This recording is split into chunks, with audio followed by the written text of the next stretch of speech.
I still remember the way the wind felt that morning, dry, but not unfriendly. It was that specific kind of coastal breeze. The one that smells like pine needles and lake mist. The kind that carries stories if you're quiet enough to listen. Scout, my old German shepherd, trotted ahead of me, tail up, ears perked, just like he always did when we made our early rounds along the shoreline. We live in Osprey Sound, a community that's supposed to breathe peace. That's why we moved here. Clara and I, after I retired from the Navy.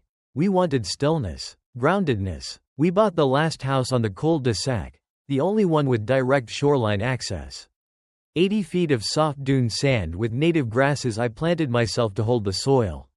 And a line of trees behind it to break the salt wind when the nor'easters rolled in. It wasn't just property to me. It was memory. It was the promise we'd made to ourselves.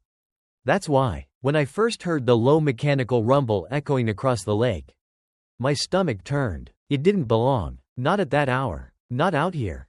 I paused near the edge of my dock and narrowed my eyes toward the curve of the shore.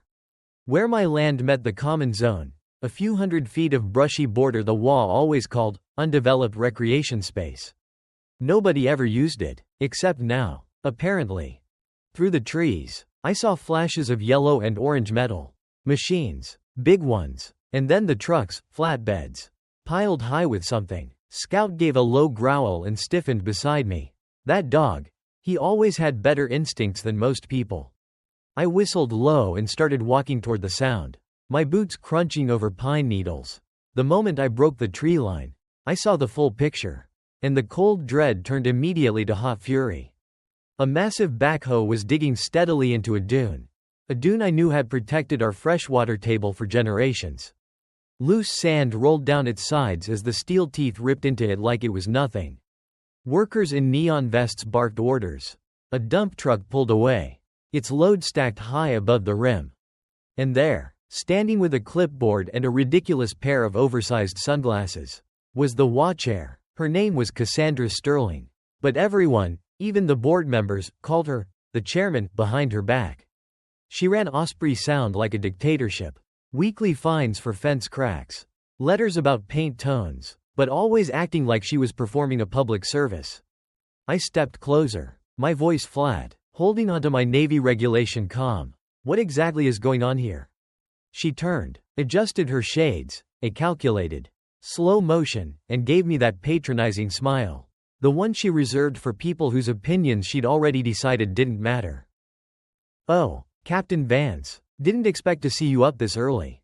We're reclaiming sand from the overgrowth. It's part of a revitalization initiative. Clean beach access, picnic spaces. You'll love it when it's done. You're digging up the buffer zone, I stated. That dune feeds the aquifer. It's the only thing keeping salt water from contaminating the groundwater on this end of the community. Cassandra waved a hand, dismissing a mosquito. Dismissing a 70-year-old man. Dismissing reality. We consulted a landscaping firm. Ethan, it's perfectly safe. Besides, that sand is just sitting there. It's better used for the community. My blood started to rise. That's the classic phrase of entitlement, isn't it? It's just sitting there. That is not your decision to make, I told her, my voice rising a half step. She crossed her arms, suddenly professional. As chair of the board, I'm authorized to maintain all communal spaces. And frankly, this isn't your land. This is an improvement that will raise everyone's property values. It borders my land, and if that buffer's gone, the salt water will breach the freshwater basin within a month. You'll poison the entire water system. Cassandra gave a short, sharp laugh. Are you a hydrologist now, too, Captain? No, I said, evenly. I finally let the anger go, replacing it with the cold, hard memory of my wife. But my wife was Dr. Clara Vance. She wrote the 1997 study on this exact shoreline. That dune wasn't just sitting there. It's a natural filtration system. Destroy it, and the lake changes forever. Cassandra pursed her lips, and for the first time, her smile faltered just enough to show irritation. With all due respect, Captain Vance, we appreciate your concern, but this is already approved. And honestly, we're in 2025. That report is decades old. We need modern solutions, not historical theories. She looked past me, signaling a worker. The exchange was over. But I didn't leave. I looked past her at the truck that had just pulled in. It bore the logo of a private excavation firm from 2 counties over. Not a landscaping company. "You're not beautifying," I said, the realization hitting me like a physical blow. "You're selling it." Cassandra blinked just once before recovering. Her face a smooth, unreadable mask. "You're speculating, Ethan. Now, if you'll excuse me, I have a project to manage." I didn't answer. I just turned, whistled for Scout, and walked back toward my house. My hands were shaking, not with fear, but with the dread of knowing something terrible had just been set in motion. Back home, I dug out the old file box. Tucked behind years of maps and lake-level reports was the study I remembered. Page 14, highlighted in faded red. Disruption of the east side dune system risks immediate saltwater intrusion into the aquifer feeding Osprey Sound's freshwater supply. Cassandra hadn't just made a mistake. She had lit the fuse. The next week, they doubled the work crew. More trucks, more dunes torn away. It was blatant now. Sand being loaded onto haulers with out-of-county plates. I looked up one of the company names. They were commercial aggregate suppliers. Cassandra had brokered a deal to sell our protective shoreline to private contractors. I wasn't the only one who started to notice. Mrs. Elms, 2 streets over, called me one evening. Her voice trembled as she said, "My hydrangeas died overnight, Ethan. The leaves are black at the edges. And the water from the hose smells strange." I drove over with Clara's old field testing kit. Her well registered a sodium spike, high enough to qualify as brackish water. The water table was changing. And it was changing fast. Then it happened again. 3 more neighbors reported weird tasting water. Pipes began to corrode. I collected everything, photos, timestamps, well readings. I compiled it all into a neat little packet and sent it to Cassandra. Certified mail. 3 days later, the email arrived. "Thank you for your concern. The HOA has consulted with independent contractors and maintains that all projects are being conducted within legal and environmental compliance. We will not respond to further accusations without legal counsel present." It was signed on behalf of the board. A wall of bureaucratic stone. I looked at the email. Then I opened my garage and pulled down the locked metal file box. Inside were 2 things. Clara's original research binder. And the business card of an old friend from the Navy, Commander Marco Diaz. Now Director of Field Operations for the State Water Commission. The moment Marco picked up, his voice cracked with warmth. "Ethan, holy hell, how long has it been?" "Too long," I said, "but I'm not calling to catch up." He chuckled, but it died quickly when I told him the situation. "They're mining dunes at Osprey Sound. Marco, the barrier dunes. Clara's study said they were essential. And now, people's wells are going salty." His tone shifted instantly. This was the commander again. "You have documentation, pictures, test readings, Clara's original field reports." "All of it," I confirmed. "Send it over tonight," he said. "I'll pull up the environmental impact maps and bring my guys down there myself if it checks out."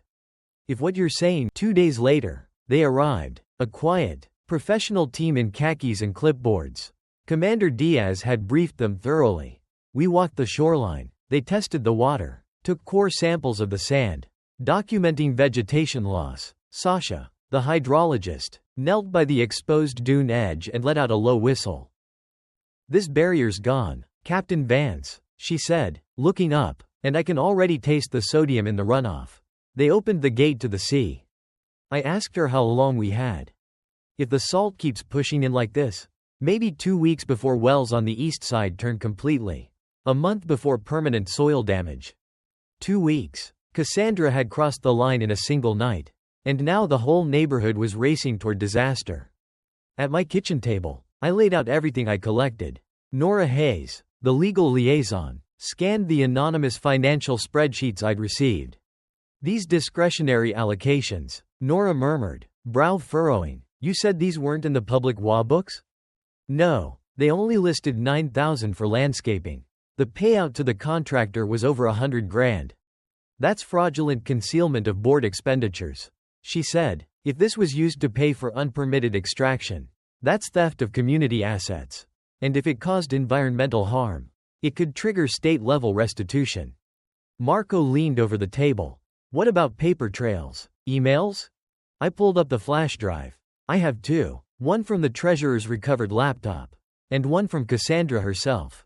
Replying to contractor timelines with phrases like, "Accelerate extraction before permit windows close." Marco gave a low whistle. "That's bad. That's very bad." Nora simply nodded. "It's prosecutable." It started with a smell. Faint at first. Like someone had left a metal wrench soaking in a bucket for too long. I caught it when I turned on the tap to fill Scout's bowl. He sniffed it, looked up at me, then stepped back. I leaned down and gave it a whiff, briny. Sharp. Wrong. I dipped Claire's old test strips. 30 seconds later, the markers turned a deep red-orange. High sodium, magnesium spikes, chloride off the chart. The aquifer was breaking. Within 2 days, the calls started. "My kids won't drink the water. The leaves are burned. What's happening?" Cassandra's response was a mass-printed letter, delivered in a cheerful WA envelope. It read, "We are aware of isolated reports of unusual water taste and are investigating. We advise residents to boil water as a precaution while we consult with our contractors." Boil the water. A precaution. I wanted to scream. Instead, I got to work. I forwarded Sasha's 12-page intrusion report to 3 people, the county water authority, a local environmental law firm, and Amelia Hayes, a journalist Clara once called the most honest person in local news. Then I walked into the HOA's monthly meeting, not as a neighbor, but as a witness. Cassandra was at the head of the room, flanked by her last 2 loyalists. She saw me and offered that smirk. "Captain Vance, here to complain about your lawn height this time?" "I'm here to present findings to the board," I said flatly. She leaned back. "You have 5 minutes." I opened the folder. In the last 10 days, 24 residents have reported salt-contaminated water. Independent hydrologists from the State Water Commission have confirmed saltwater intrusion through the aquifer due to the unauthorized removal of protective shoreline dunes. I passed out copies of the map. "Your actions have destabilized the entire ecosystem. People can't drink their water." Cassandra waved a hand. "Let's not get hysterical. This community has had water issues before. Maybe it's weather-related." "Then explain this," I said, holding up Marco's team's report.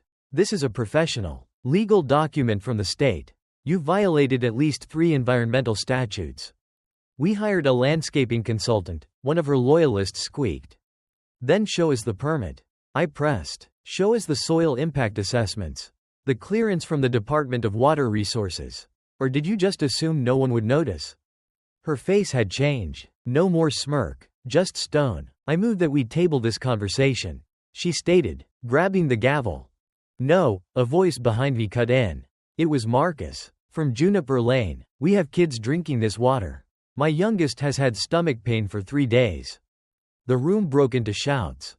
"Plants dying. My husband had to replace pipes. It burns when we shower." Cassandra slammed the gavel. "Order. This meeting is not a trial." But she was on trial anyway. The next morning, Amelia Hayes read a headline across the front page. "Salted lies. WA mining project contaminates water in Osprey Sound." The following day, I watched the news. They showed the core evidence, the internal email, recovered from the deleted files. "Accelerate the removal before anyone files for a review. Keep it quiet. We'll call it shoreline beautification." That line changed everything. The threats started subtly. A garbage bin dumped over. A security camera twisted backward. But I didn't flinch. I just documented. Because the real blow didn't come from the cameras. It came from the residents. Seeing the shoreline on the news, watching a neighbor speak up and not get crushed, it shifted something deep in the bones of the neighborhood. The stories poured out. The $800 fine for a slightly off-tone fence paint.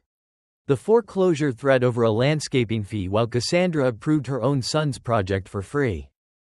Then came the bombshell. A former board member emailed Amelia with the receipts. Literal receipts, vendor payments, backdated checks, and a scanned copy of a cashier's check made out to a shell company owned by Cassandra's cousin. Amelia ran a 2-part exposé. Behind the fence, how an HOA abused power, silenced neighbors, and poisoned a lake. It wasn't just about water anymore.